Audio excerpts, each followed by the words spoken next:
We're also pleased that you are here on time as scheduled. I would like to read a part of the Constitution that gives you us the power to invite you, also compel you to be here today. The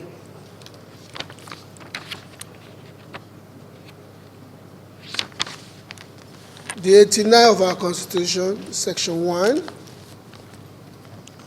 for the purpose of any investigation under Section 88 of this Constitution and subject to the provisions thereof, the Senate or the House of Representatives or a committee appointed in accordance with Section 62 of this Constitution shall have power: A, to procure all such evidence, written or oral, direct or circumstantial, as it may think necessary or desirable, and to examine all persons as witnesses whose evidence may be material or relevant to the subject matter.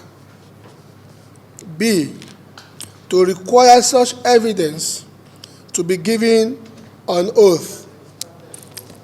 C, to summon any person in Nigeria to give evidence at any place or to produce any document or other thing in his possession or under his control, subject to all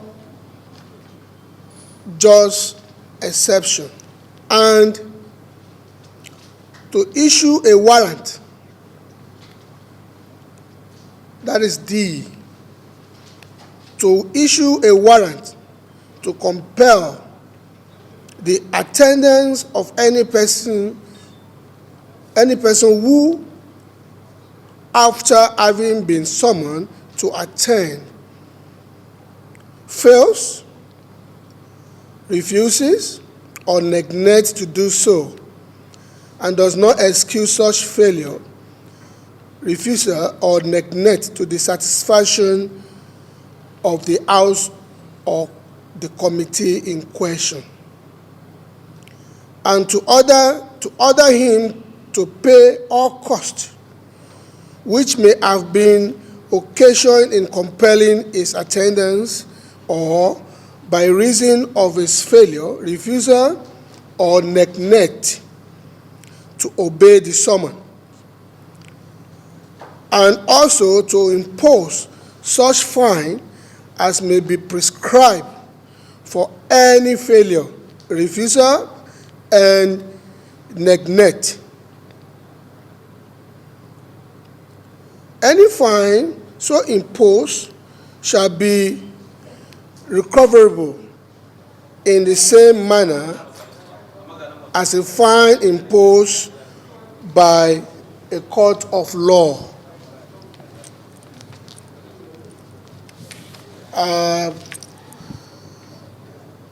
We won't go deeper than this because you're already here, and as I said earlier,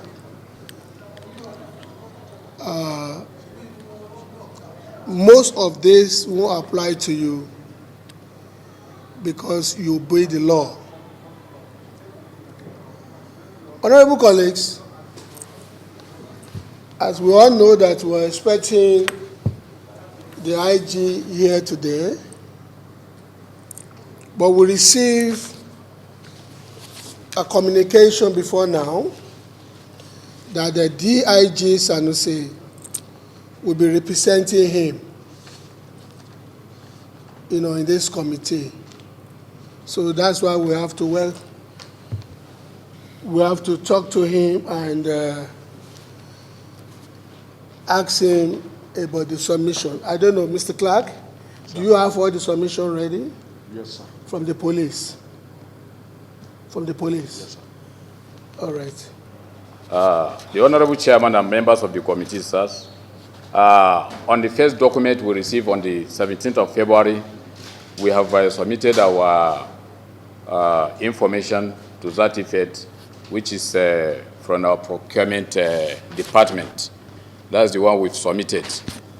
Concerning the one of 9th of March 2021, the Honorable Chairman, sir, I've studied the document and from item 1 to 20 and make the following observations, sir. 1, I don't know whether you have the document before you, the Honorable Chairman and other members of the committee, sir.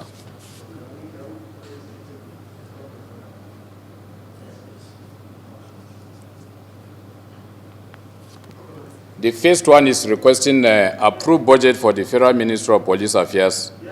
Sir. Oral submission is part of why we are here, sir. Whether orally or by document. Because whatever he says, whatever question we're going to ask him will be based on his oral submission, sir. And I know that the first thing to do first is to commit him to oath. Anything he says shall be truth and nothing but the truth. Any document that is before us is truth and nothing but the truth.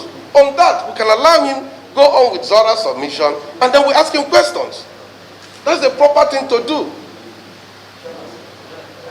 This.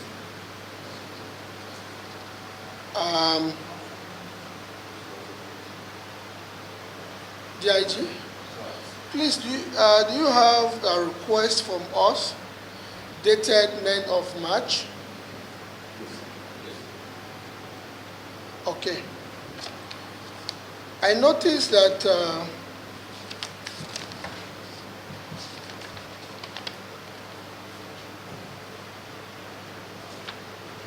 we have about 20 different requests here, and none of these have been submitted. So, will you be kind enough to tell us why you have refused to submit any of these documents? So I've gone through those requests, and starting from item 1, sir, approved budget for the Federal Ministry of Police Affairs, showing the appropriations for arms, ammunition, hardware, and related appurtenances for which contracts were awarded, sir. The Honorable Chairman and respected members of this committee, it is my candid observation that this is supposed to be from the Ministry of Police Affairs. We don't have document concerning this one. That was what I was trying to explain, Honorable Chairman and the committee members, sir. Then the second item is schedule of actual budget performance by your ministry, that is Police Affairs Ministry. That one too, sir, supposed to be attended to by Police Affairs Ministry, not by the Nigerian Police Force, Mr. Chairman, sir. Then the third item is particulars of all registered contractors with your ministries, both local and foreign, for the purpose and contractual matters relating to procurement and purchase of arms, ammunition, hardware. That's supposed to be attended to by Police Affairs Ministry, Mr. Chairman, honorable members, sir. Then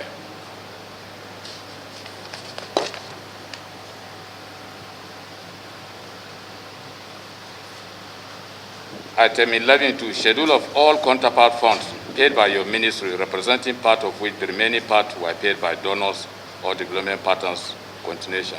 That's supposed to be attended to by the ministry, Mr. Chairman, sir.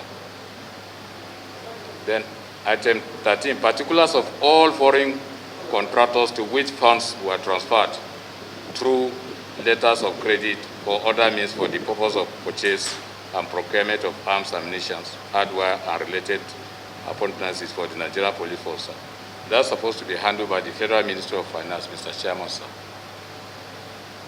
Then evidence of receipt of value and returns regarding the subject matter described in 13 above in the financial year 2010 up to 2020. Particulars of all forex allocation by the Central Bank of Nigeria to your ministry for the purpose of purchase and procurement, sir. These two are supposed to be jointly handled by the Federal Ministry of Police Affairs, Finance, and even the CBN, Mr. Chairman, sir. Schedule of all unutilized foreign exchange allocation or procurement of arms, ammunition, hardware, and related opportunity for the Nigerian Police Force in the financial years 2010 to 2020. Mr. Chairman, sir, these two are supposed to be handled by the Central Bank of Nigeria. Even details of all foreign and local bank accounts, including particulars of operating mandate and signatories. Mr. Chairman, sir, these two are supposed to be handled by the CBN. Details of all cash balances in any safe or lock-up locations kept for purpose of purchase and procurement of arms and ammunition, hardware and related opportunities for the year 2010 to 2020, sir, is supposed to be handled by the CBN, sir.